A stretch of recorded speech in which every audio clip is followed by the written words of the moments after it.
আসসালামু আলাইকুম রহমতুল্লাহি ওয়া বারাকাতুহু। সুপ্রিয় দর্শক মণ্ডলী, আশা করি মহান আল্লাহ রাব্বুল আলামিনের অশেষ মেহেরবানি ও দয়ায় আপনারা সকলেই ভালো আছেন। তখন ছিল পবিত্র রমজান মাস। সমগ্র মদিনাতে তখন চলছে মুসলমানদের রোজা রাখা বিশাল তোড়জোড়।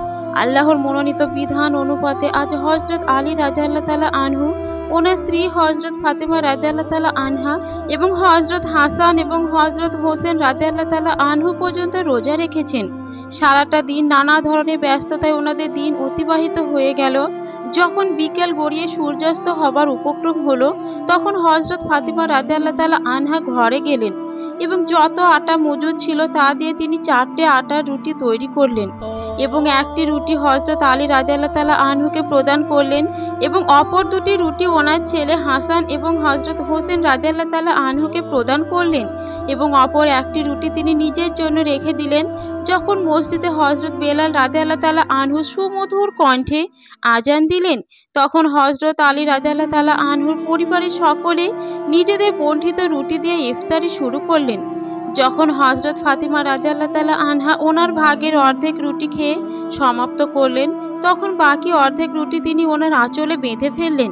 এই দৃশ্য দেখে হযরত আলী রাদিয়াল্লাহু তাআলা আনহু ওনার স্ত্রীকে উদ্দেশ্য করে বললেন, তুমি তো অর্ধেক রুটি খেলে, তোমার কি কোনো ক্ষুধা নেই?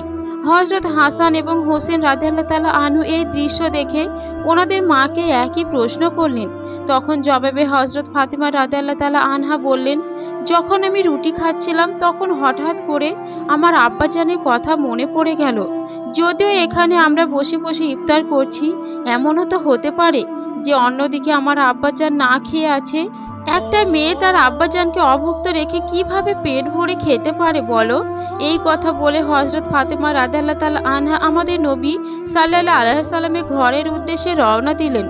যখন তিনি ওনার নিজের ঘরে এসে পৌঁছালেন, তখন তিনি দেখতে পেলেন যে হযরত নবিয়া করিম সাল্লাল্লাহু আলাইহি সাল্লাম মাগরিবের নামাজ পড়তে ইতিমধ্যে মসজিদে চলে গেছেন। তিনি তখন ওনার আব্বাজানের অপেক্ষায় ঘরের দরজায় দাঁড়িয়ে দাঁড়িয়ে অপেক্ষা করতে লাগলেন। যখন নামাজ শেষে আমাদের নবী সাল্লাল্লাহু আলাইহি সাল্লাম নিজের ঘরে ফিরে এলেন, তখন তিনি দেখতে পেলেন যে ওনার আদরের মেয়ে দরজার সামনে দাঁড়িয়ে আছে। তিনি ওনার আদরের মেয়েকে উদ্দেশ্য করে বললেন, আজ হঠাৎ করে এই সময় তুমি ঘরের বাইরে দাঁড়িয়ে আছো কেন?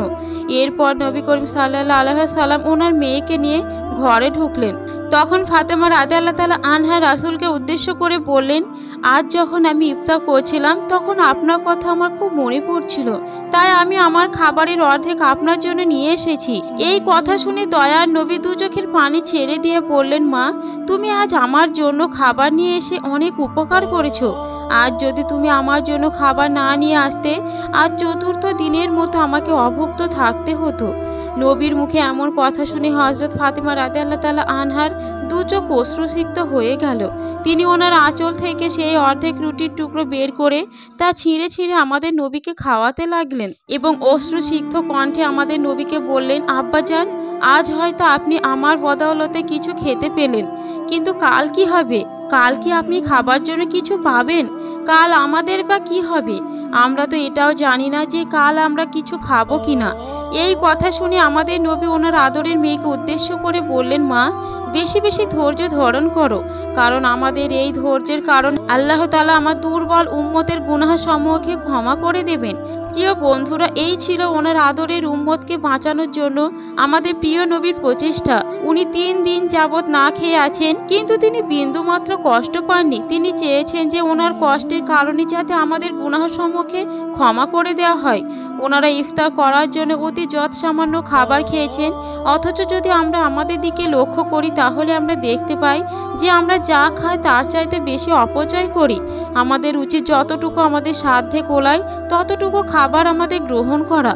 আরও ভালো হয় যে ক্ষুধার্ত কোনো ব্যক্তিকে নিজের খাবারের সঙ্গী বানিয়ে নেওয়া।